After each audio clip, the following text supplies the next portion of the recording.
take off. This video is a crash course tutorial on Adobe Illustrator CS6. It's for those of you who have never used the program before, have very limited experience with it, and we're just going to be going over some basic tools to get you started. Adobe Illustrator is a vector-based illustration program. It's great for designing charts and graphs, logos, maps, editing and modifying architectural drawings, basically anything that isn't a photograph or a pixel-based image. So let's get started. So the first thing when you open up Illustrator is you're going to want to create a new file up here in the File New. And when you click that, you're given this new document prompt, so we can enter a name. So let's call this practice. The profile, I rarely ever use this, just because most of the time whenever I'm using Illustrator for anything, it's because I'm going to design something inside of the program that's going to get exported to another program like Photoshop or InDesign. Number of artboards is the number of workspaces that you'll have. So we can start with one, and then you can define the size of the artboard. So in this case, it's a letter size, which means 8.5 by 11. Tabloids 11 by 17, and then you have some other less typical sizes. You can also edit the size of the artboard here. The default is points, which is a layout graphic design measurement, but then you can come over here and change it to like inches. So if you know that you're like 8.5 by 11, or let's say you were laying out a poster, which is 36 inches by 36 inches. And then bleeds are great if you're going to be exporting this for print and you want a full bleed, which means colors going all the way off the edge. But for our purposes here, I'm going to stick with a letter. And then in the advanced drop-down menu here, you can change the color mode. So CMYK is generally for print, and RGB is generally for on-screen applications like websites and things. Always keep it a high PPI, which is the points per inch. So yeah, I just don't change any of these. All right, so I'm going to hit OK. All right, so here we have my artboard, which is in white, and then my workspace, which is surrounded by it. So just to start us off, to orient us to navigation, in order to zoom in and out, there's a couple ways to do it. You can hit the Command or Control with a plus sign or a minus sign, and that's going to zoom in and out. So this is Command or Control with plus or minus. Also, if you hold the Alt key while you roll the mouse wheel, the third mouse wheel, that will zoom in and out pretty smoothly. To pan, what I usually do is I'll hold the spacebar key, and then it will give me this hand, which is the pan tool, and then you can just drag the artboard to the left and the right, or you can grab these guys over here on the side to move everything up and down. So that's how we navigate the workspace. So what I'm going to do is just zoom out just to show you what we're working with here. So basically, this is my artboard. I can make as many artboards as I want. This dark gray box is my workspace, and then anything outside the workspace is invalid, and it won't let you make anything out there. So just try and make sure you're always working within an artboard on in the center there. Okay, so just to give an overview of some of the anatomy. So this is the window that we're working with. This is your workspace. Up top here is the application bar. So here's where you'll find a lot of your menu options and places where you can make changes and edits, select objects and things like that. Right below that, this where it says no selection, this is the object bar, which is right below. And so this will have a lot of great options, and you'll see this change as your tools change. All of your tools are over here on the left side. So this is your toolbar, and then your right side over here, this is your panels. So these are the these contain different commands and modifiers for the geometry that you'll be generating. So I usually like to click on that little arrow there, so it tightens up the toolbar a little bit. Yeah, great. And so any of these, you can like move these around. They don't have to stay on the side. And if you click and drag them to the side over here, you'll see that it will snap to the edges. So I just usually like to keep things on the sides over there. Okay, so we have our new artboard. We're familiar. Here's our toolbar, panel, options bar, and application bar. So let's start making some geometry. So your toolbar is broken up into different sections based on what they do, and you can see them indicated by this dark line here. So these top four are selection tools, and then the ones below here, these generate geometry. So your pen tool, your line tool, this is a shape tool, and then these will erase and modify. These are like rotate and scale and command tools. And then you have a couple others that I'm not going to get into because this is too quick of a tutorial. But as you can see, as I mouse over, you get this cursor tooltip that just tells you not only what the tool is, but then also the hotkey in order to select it. So with my type tool here, which generates a type box, I can either click it and then my icon changes, or alternatively I can hit the T key and that will activate that tool for me. Okay, so let's start with a couple of the basic ones. The one that's probably the most specific, or the first one to get into, is the line segment tool. So you just click that, and you see how my cursor changes to this cross. And so with that, I can just sort of click and drag to make lines. Okay, and notice that when I click once and start moving the line, it's fixed at the point where I first clicked. And so the second one, once I release, will be relative to that first click. Alternatively, if you know the exact dimension of the line that you want, you can click once, and then you get this pop-up menu that asks you how long do you want to make it, and then the angle. So if I know I want to make an 8-inch line, and I want it to be at 90 degrees, I can just enter that and hit OK, and then there it is. That's my line right there. Okay, but I'm going to hit Control or Command Z to undo that.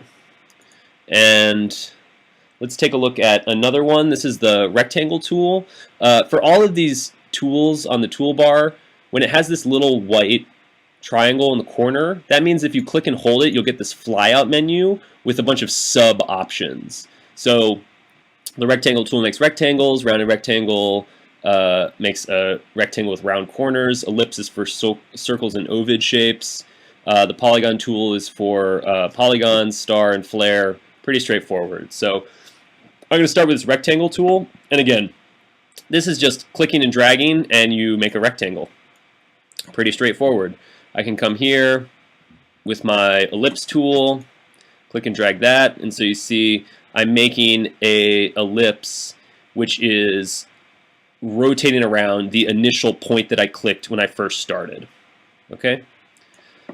Couple important modifiers at this point you should keep in mind. One is if you're working with, let's say, the line tool, and I click and drag, like right now you can see next to my cursor, it's telling me two things. It's telling me how long the line is, the number of inches, and then it's also telling the angle that the line's at relative to 0. If you hold down the Shift key while dragging the line, it will fix the line to a 0, 45, or 90 degree angle. So that's perfect if you're working in a more precise environment and you want to have a particular length or angle. Okay. Alternatively, if I hold the Alt button, and you see what it's doing now, is it will draw a line that is emanating from the center point, which is the first point that I clicked when I started making the line. So again, this is useful if you know you want to do something like, let's say, off this corner. You can see this smart tooltip is telling me I'm over the anchor, which is the corner point of the square. And so if I click and start dragging off of that corner, it's going to make something relative to there. I could also hold the Shift while I hold Alt, and then not only am I emanating from the center, but it's also stuck at orthographic degrees of 0, 90, and 45. Okay? So now that I made all this geometry, it's kind of a mess. In order to select geometry, there are two main selection tools up here. There's this black arrow, which is the selection tool, and then this white arrow, which is the direct selection tool. The black selection tool is generally your default selection tool, and that just allows you, if you click and drag, you make a square or a box, and that will select any geometry inside or that is touching the box. So if I let go, we see that all these things are highlighted, and so now if I hit delete, that clears the artboard. With the ellipse tool, if you want to make a circle, you hold down the shift key, and what that does is it does a proportional scale operation. So you can see next to my tooltip cursor, the width and the height are identical values as long as I hold the shift key. And as soon as I let go of the shift key, then they start moving around based on where I'm clicking and are no longer fixed to any proportional relationship. And then if I hold shift and alt, it makes a circle from the center point. And this is true for all of the polygon tools. If you hold that alt key, it's going to grow from the center rather than from the corner. And sometimes this is more helpful when you're drawing shapes like this, because you're more interested about the center point than you are about one of the quadrant points. Okay, so I made a circle. Let's talk about the direct selection tool. This varies from the selection tool. The selection tool, when you click anywhere on any part of the geometry, it selects all of the geometry as one unit and then gives me these outside handles with which I can manipulate the circle. So if I click and drag here, it starts to move the circle in relationship to the bounding box, right? And so this is helpful for rectangles and things. It's not so helpful with circles because you might want to keep it, perfectly circular and not have some weird oval shape. Or maybe you do, I don't know. So that's the selection tool. Now what differs with the direct selection tool is that if I click this path, a couple things happen. First, the path gets highlighted, and then these 4 anchor points at the top, the sides, and the bottoms are white. They're hollow. And I can zoom in here and you can see. So basically what I'm looking at is this path is this center line that's going down this black stroke. And then this anchor point is defining the geometry of the circle. So if I click it once, you'll see that it turned to dark blue, whereas over here on the bottom, it's still a hollow anchor point. So what that's telling me is that right now this anchor point is activated and selected. So if I click and drag it, what it's going to do is it's going to move the point relative to the path and significantly alter the geometry. So you can start to see how you can form some weird shapes. It's almost like you're sculpting with the line work. You can move them independent of each other. So those are anchors. The stroke is what connects the anchors. And then these guys that are emanating from the center of the anchor point, these are called handles. And what the handles do is they change the path of the stroke as it passes through the anchor point. So if I click and grab this handle, I can start rotating and moving the path relative to this fixed anchor point. Okay, and then by making the handle longer and shorter, it starts pulling and pushing the path relative to that anchor point.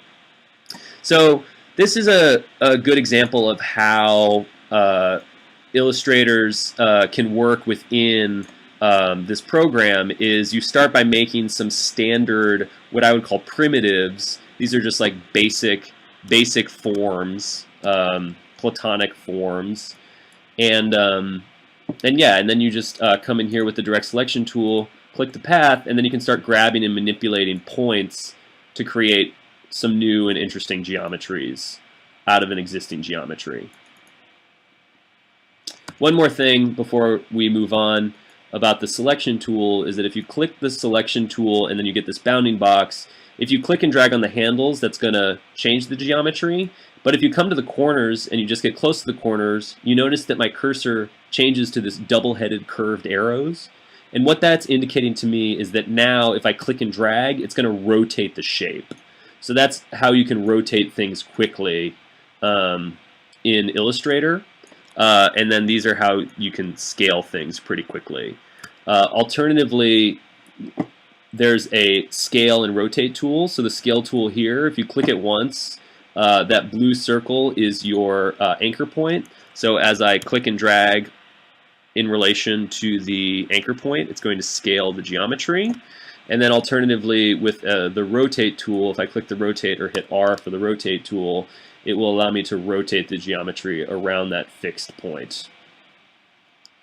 Okay, so with this in mind, let's talk about the pen tool. Now, the pen tool, I think, intimidates a lot of people because they don't know what to expect from it. They expect it to operate more like the pencil tool. Now, the pencil tool is a pretty helpful tool if you just are drawing something on your artboard. The issue with the pencil tool is that, yes, it's quick at generating geometry like this, and it does normalize and snap anchor points to the stroke, but it's pretty imprecise and it doesn't have a lot of control, and unless you're using something like a Wacom tablet, it's not, for me at least, very intuitive to draw like this with a mouse. I find it's much more intuitive to use the pen tool when I'm drawing with a mouse. And so how the pen tool works is when you just start, you'll notice my cursor has changed, and next to my cursor is an asterisk. And what that's telling me is that I'm starting a new line. So if I click once and then click again and click again, what it's doing is every point I click is creating an anchor point and then threading the path through that point. And now if I come back to the origin, you'll see that my cursor changes again, and that circle at the bottom indicates that if I click one more time, it's going to close the geometry. So now this is one continuous closed shape. So I can scale that down. Okay, pretty straightforward, right? So things are a little more complicated when you want to add curves with the pen tool. So notice that when I click and make points, they're totally angular. There's no curves. These are all 1-degree lines, meaning there's no curvature at all. Just a bunch of straight line segments connected. If I want to introduce curvature, what I'm going to do is when I click, I'm not going to let go, and I'm going to start to drag. And what that's going to do is it's going to create anchors that have handles. And so it allows me to, where you start clicking is where the anchor point is, and then as you are holding down the mouse button and extending that handle, it's moving the path relative to the anchor point. And so you can use this tool to generate some pretty funky geometry pretty quickly. And then what I really like about it is now that you've made this geometry and you get it in an approximate shape, then you can sort of come back and modify it to get it to where you want it to be. So I think the thing to keep in mind with the pen tool is that once you start off, it's okay if the form that you're making doesn't look exactly how you want it to look, because Illustrator makes it really easy to manipulate geometry once you start making it.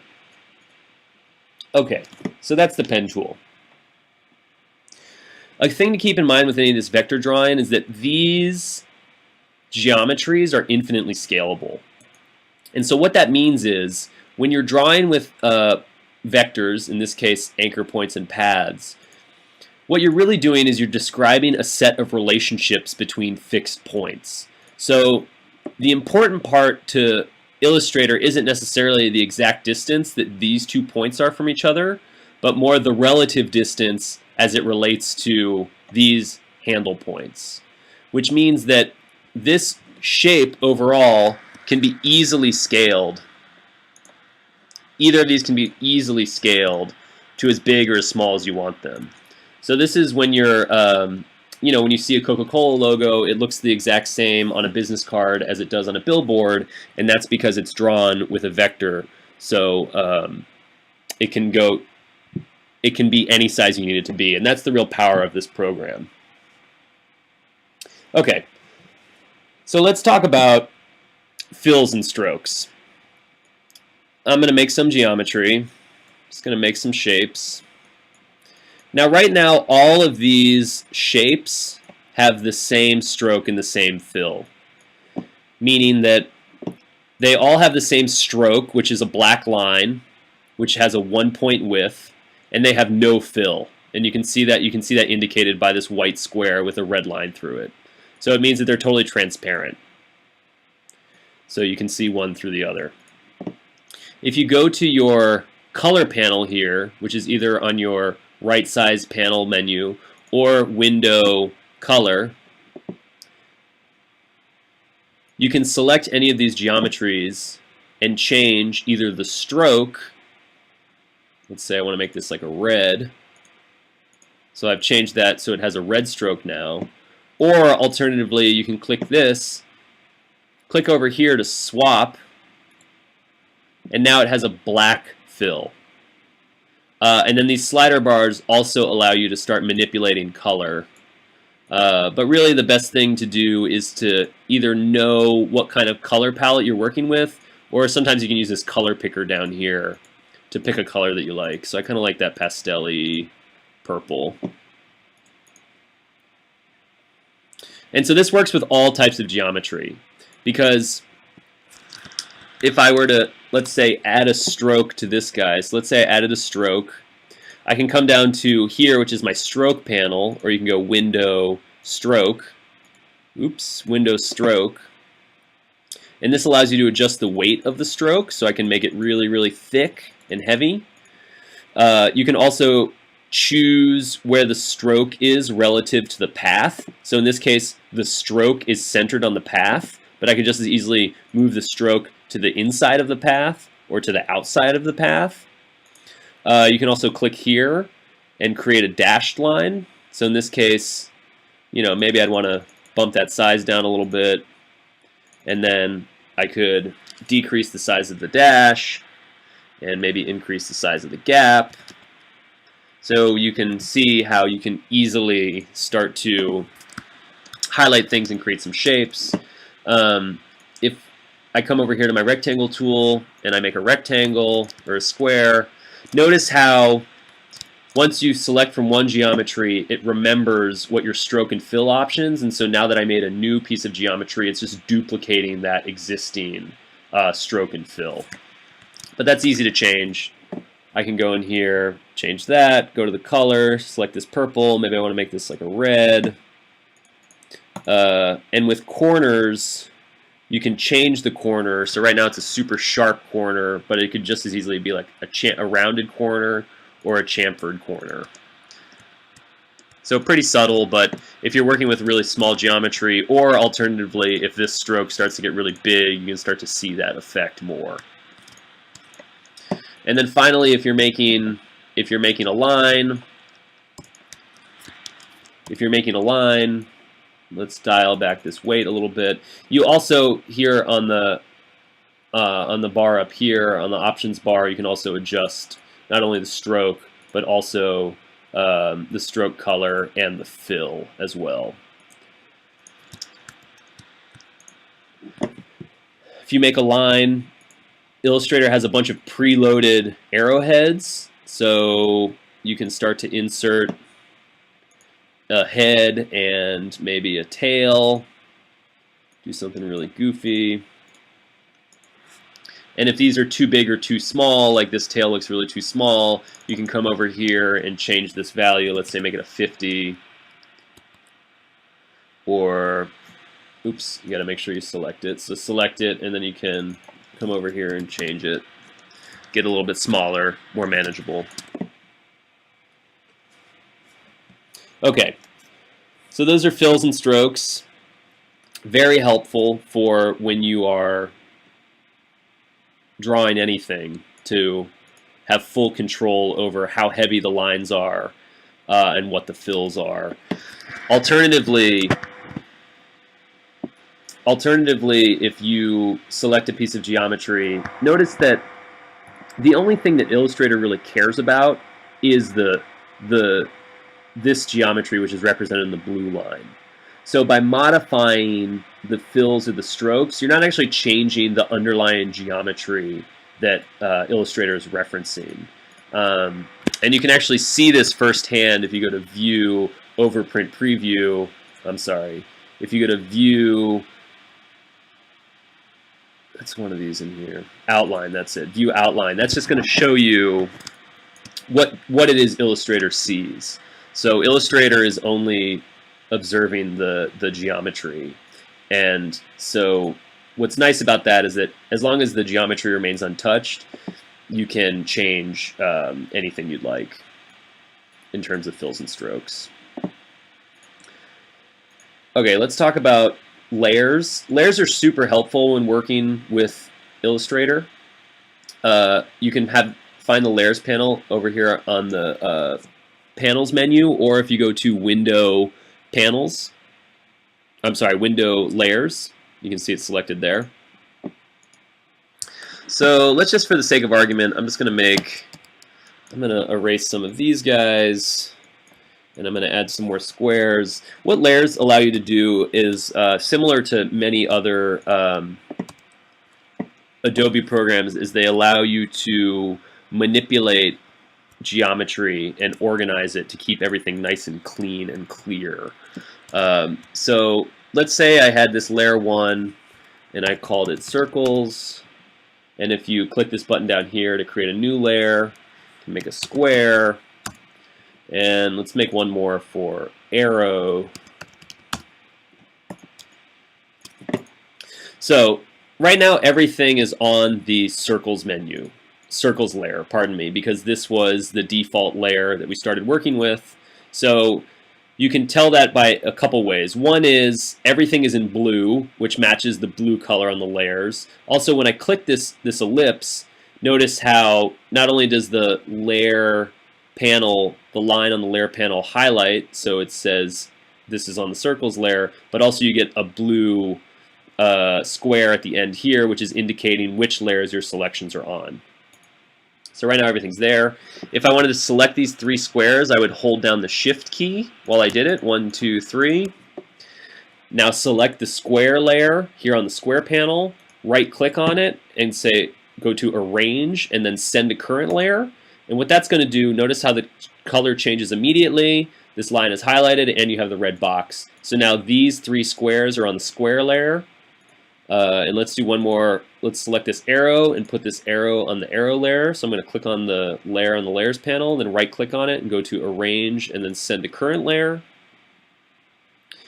So the real power of layers is how it allows you to control the geometry. And this will become more and more important as you're working with artwork or projects that just get very complex. If you keep everything organized in the layers panel, it will make it much easier to work around.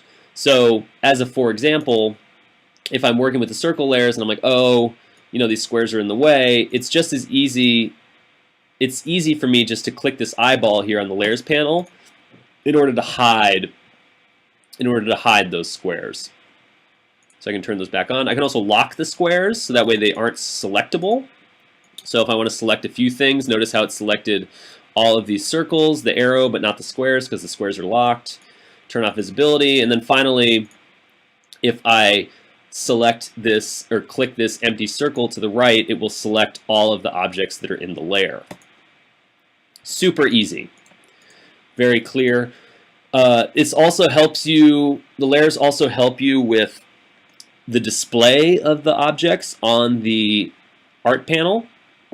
And so what that means is, because the square is located above the circles layer, if I click and drag this circle above this, or this square above the circle, and I let go, it's going to be on top of the circle. So if you imagine these layers as like sheets of paper stacked, if I click and drag and bring the square to the bottom, the circle is going to be on top. And if I click and drag and put it back, there it is. So those are the main benefits: controlling visibility, locking and unlocking, making easy selections, and then in terms of display and deciding where things are relative to it. Okay, great. Let's talk about tracing objects, because this is a really useful, powerful thing that Illustrator does. It allows you to bring in JPEGs, and then you can either live trace them or manually trace them. So let's talk about both of those. I'm going to bring in an image. there's a couple ways to do that. One is to go File, Place, and that will give me an Explorer or a Finder prompt, and then I can bring in either of these images and hit Place, and so that brings in this photo of a parking meter. Alternatively, if you go directly to Finder or Explorer, and I come to my desktop, I can click and drag the parking meter into this artboard. You see it gets the plus sign and drops it in. Makes it really easy.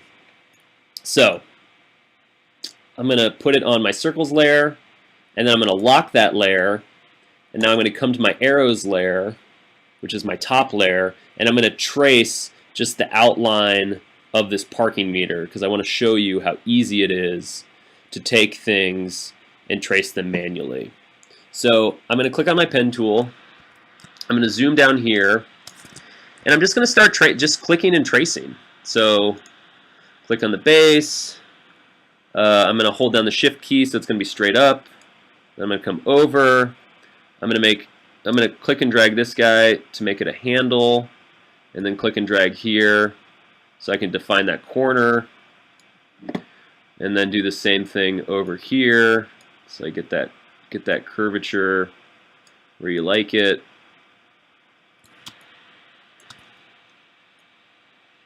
And so it's pretty straightforward. Just a lot of clicking. You want to just have some control over it. With the pen tool, if you mouse over an anchor, you get this little wedge symbol. And what that basically means is it's ready to convert an anchor without handles to an anchor with handles. And so I want to do that in order to capture this half circle. Alternatively, one thing I could do is come to this ellipse tool, hold down my Alt and my Shift key at the center, and get that half circle shape. Get it to about the size that I want it, and hit V or click the selection arrow and move it down here.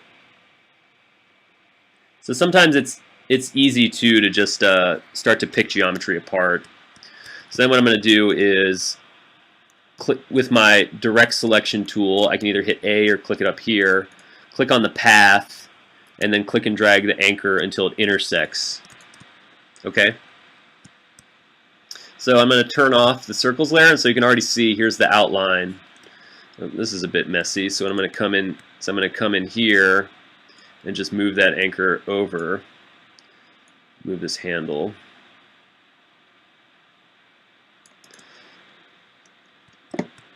So what I can do now is, because this is a uniform shape and I know that it's symmetrical, so the left side is identical to the right side, I could redraw it, or to make it easier on myself, what I'm going to do instead is I'm going to mirror this path.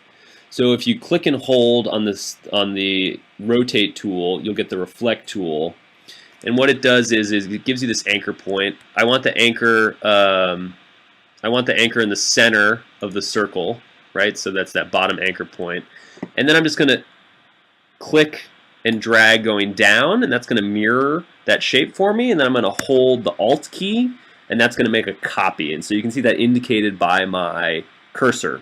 There are two cursors now. So when I let go, it makes a copy. So it wasn't quite there, so I'm just going to cheat it a little bit. Just cheat it. All right, and there we go.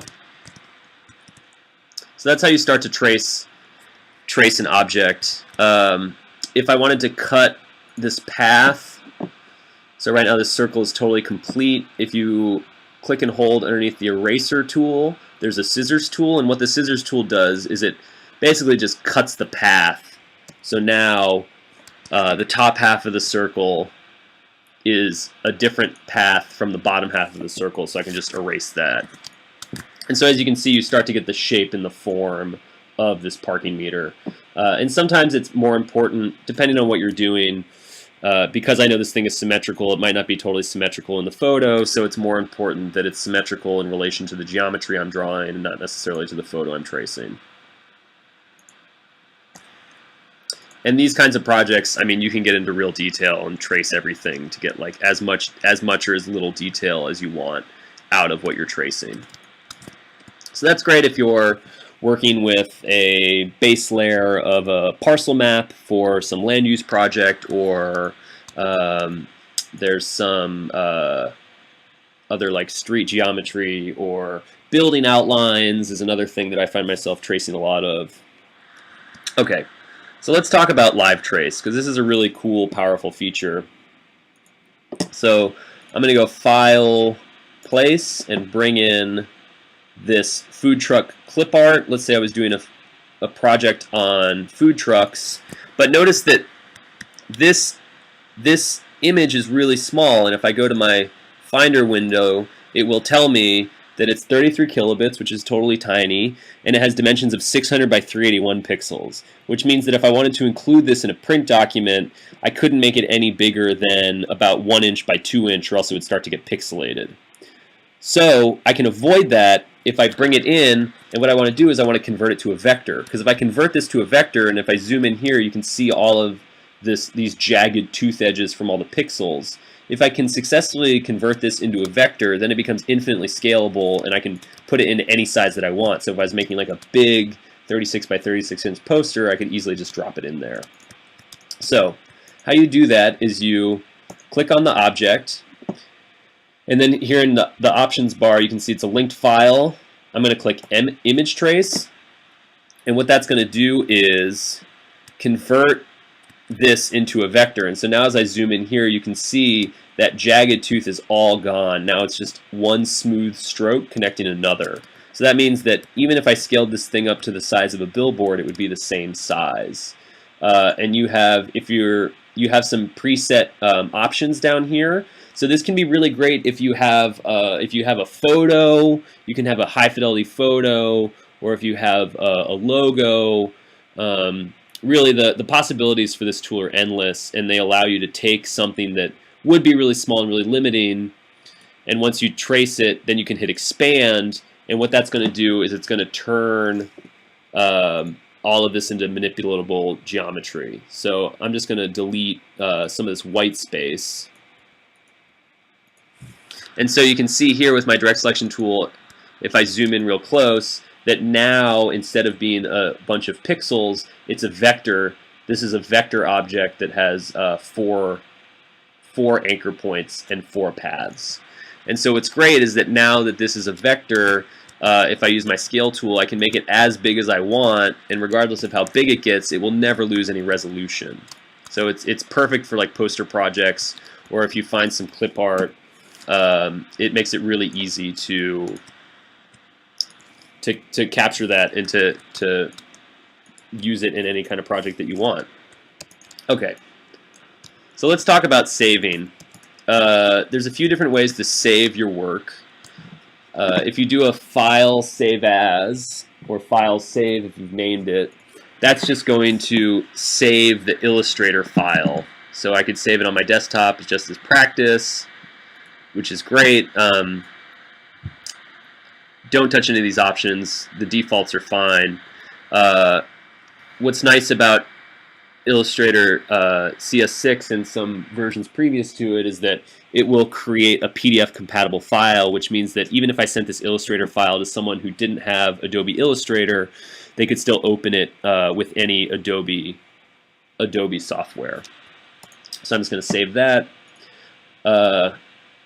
So that's good for your working file. You can also save a copy, commonly as like a PDF is a great thing to save it as, or as a SVG or EPS. These are all vector-based formats, so they're great if you're going from another vector program or another Adobe piece of software and you don't know how big the thing is, your final product. It will maintain its proportionality, and it won't be flattened and become a raster. It will stay as a vector. Alternatively, if you want to export this as a image file, so as a raster-based file, in this drop-down menu in the format, you have lots of different options for like a PNG file, which is good because it has a transparent background, bitmap, JPEG, TIFF for something that's really high resolution. There's a bunch of different options here. And then you have the choice if you want to use the artboard or not. If you use the artboard, it will export an image that is the size of the artboard, regardless of the artwork that's on it, versus if you export it and you don't click artboards, then it's just going to export the bounding box that contains the work itself. So it would just export what's contained in the blue. Okay, great. Well, I think that's all for me today. I hope you enjoyed this quick introduction to Adobe Illustrator, and it's enough to get you up and running. Thanks for watching, and good luck.